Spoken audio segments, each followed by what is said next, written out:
We know that for every heartbeat we feel, every ounce of anger we feel, of sadness we feel for the people of the Philippines and for all those marginalized in our world, you make our hearts stronger and more elastic, that we can embrace more and more people until liberation is won all over the world.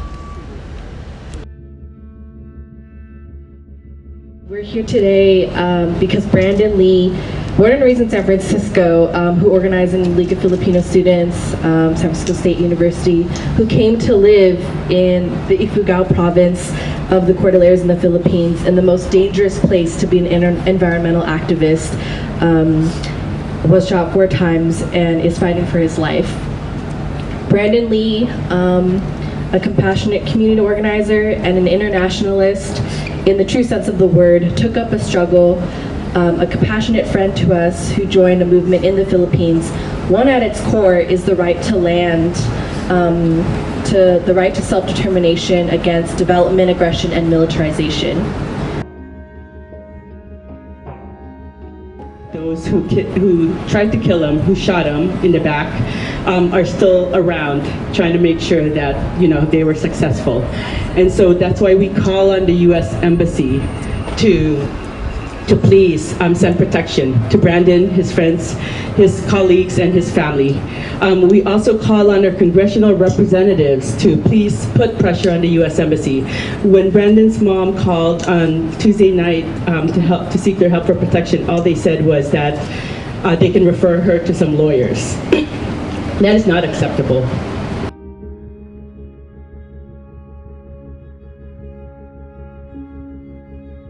The League of Filipino Students at San Francisco State University condemns the shooting that severely wounded Brandon Lee, a Cordillera Human Rights Alliance paralegal volunteer and provincial human rights officer. He is a Chinese-American San Francisco native who was a former SF State student. He is a brother, a husband, a father, a trusted friend, and a dedicated kasama, and a shining example of what it means to truly and genuinely serve the people. On August 6th, the people who shot Brandon Lee is suspected to be state military agents who are responsible for this violence and heinous attack, as history has proven that state forces have always protected the interests of big landlords, foreign corporations, and not the Cordillera people in the Philippines, who continue to face mass repression from the state. The Philippines has become the deadliest country in the world for environmentalists, with 30 defenders murdered in 2018. The increased killings and militarization under Duterte's regime could not have happened without U.S. military aid. You and I know that.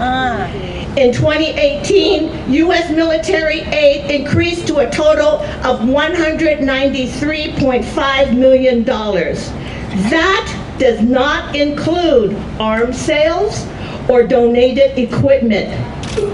It is clear that the armed forces of the Philippines has been surveilling Brandon prior to the shooting, presumably informing his attackers and even surveilling Brandon right now while he is in the hospital. We cannot tolerate complicity in any form from our government with regard to attempt on Brandon's life. Today, you and I are here because we demand justice and protection for Brandon and others like him. And if we are serious about this, then we must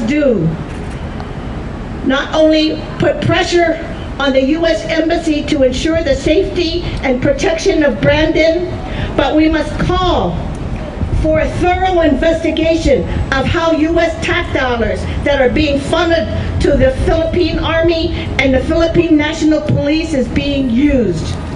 With the Malaya movement, we must demand a full investigation into Brandon's case and the human rights situation that led to attack on him and on others. And until such investigation happens,